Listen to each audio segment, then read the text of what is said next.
অর্থনীতি পুনরুদ্ধারে আগামী 2 বছর কঠিন হবে বললেন অর্থমন্ত্রী। 9 মাসে কমেছে বৈদেশিক ঋণের অর্থ ছাড় ও প্রতিশ্রুতি। মে দিবস শ্রমজীবীদের অধিকার প্রতিষ্ঠার গৌরবোজ্জ্বল দিন মন্তব্য রাষ্ট্রপতির। শ্রমিকের মর্যাদা নিশ্চিতের তাগিদ প্রধানমন্ত্রীর। সংবিধান না শরিয়া আইন, জামায়াতের অবস্থানে স্পষ্ট করার আহ্বান। গণভোটের রায় বাস্তবায়নে 11 দলীয় জোটের নতুন কর্মসূচি। 1.5 মাসে হাম ও উপসর্গে 276 মৃত্যু। আগামী সপ্তাহে শতভাগ শিশুকে টিকার আওতায় আনা সম্ভব বললেন স্বাস্থ্যমন্ত্রী। পারমাণবিক চুক্তি না হওয়া পর্যন্ত ইরানের ওপর নৌ অবরোধ বহালের ঘোষণা ট্রাম্পের। বিশ্ব বাজারে $120 ছাড়ালো তেলের দাম।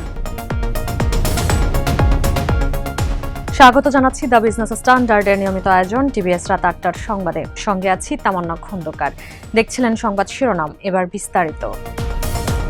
দেশের অর্থনীতি গভীর সংকটে আছে জানিয়ে অর্থ ও পরিকল্পনা মন্ত্রী আমির খসরু মাহমুদ চৌধুরী বলেছেন, এই অবস্থা থেকে বেরিয়ে আসতে আগামী 2 বছর যেতে পারে কঠিন সময়ের মধ্য দিয়ে।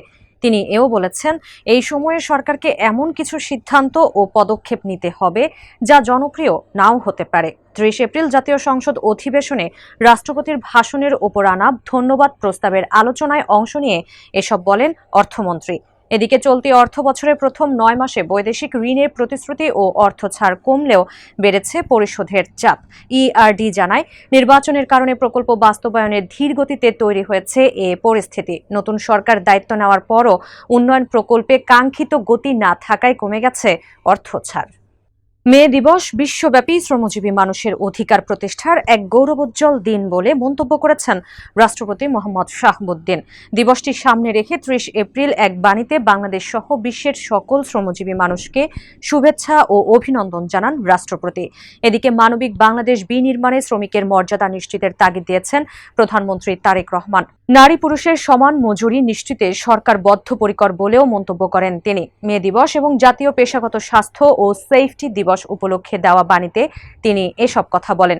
প্রবাসী শ্রমিকদের বাংলাদেশের অর্থনীতির অন্যতম ভিত্তি উল্লেখ করে প্রধানমন্ত্রী বলেন, তাদের অর্থনৈতিক সুরক্ষা সহ নানাবিধ সুবিধা নিশ্চিতে প্রবাসী কার্ড চালুর উদ্যোগ নিয়েছে সরকার।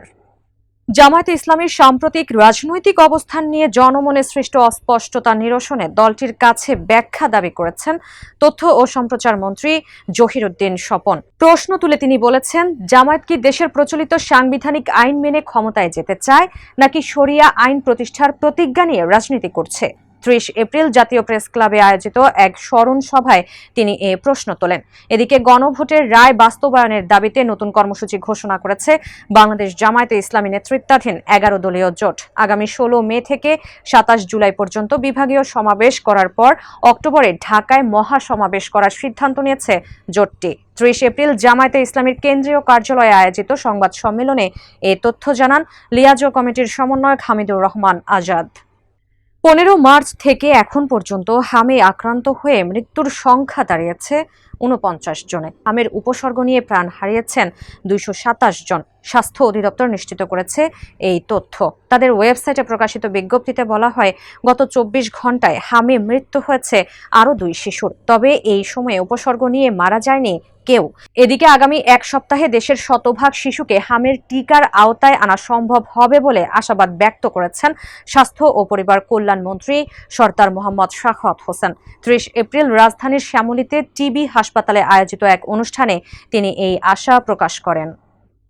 পারমাণবিক কর্মসূচি নিয়ে যুক্তরাষ্ট্রের উদ্বেগ নিরসনে ইরান সরকার যতক্ষণ পর্যন্ত চুক্তিতে রাজি হবে না ততক্ষণ দেশটির ওপর নৌ অবরোধ বহাল থাকবে বলে জানিয়েছেন মার্কিন প্রেসিডেন্ট ডোনাল্ড ট্রাম্প। সংবাদ মাধ্যম এক্সিওসকে দেওয়া এক সাক্ষাৎকারে তিনি এই কঠোর অবস্থান পুনর্ব্যক্ত করেন। জানান, বোমা ফেলার চেয়ে অবরোধ অনেক বেশি কার্যকর। এদিকে যুক্তরাষ্ট্র ইরানের ওপর অবরোধ আরও দীর্ঘায়িত করার প্রস্তুতি নিচ্ছে।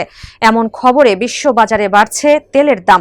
29 এপ্রিল আন্তর্জাতিক বাজারে ব্রেন্ট ক্রুডের দাম ব্যারেল প্রতি $120 ছাড়িয়ে যায়। এক পর্যায়ে দাম $122 ওঠে, যা 2022 সালের পর সর্বোচ্চ। দর্শক, এই ছিল টিভিএস রাত 8টার সংবাদে। এতক্ষণ সাথে থাকার জন্য ধন্যবাদ সবাইকে।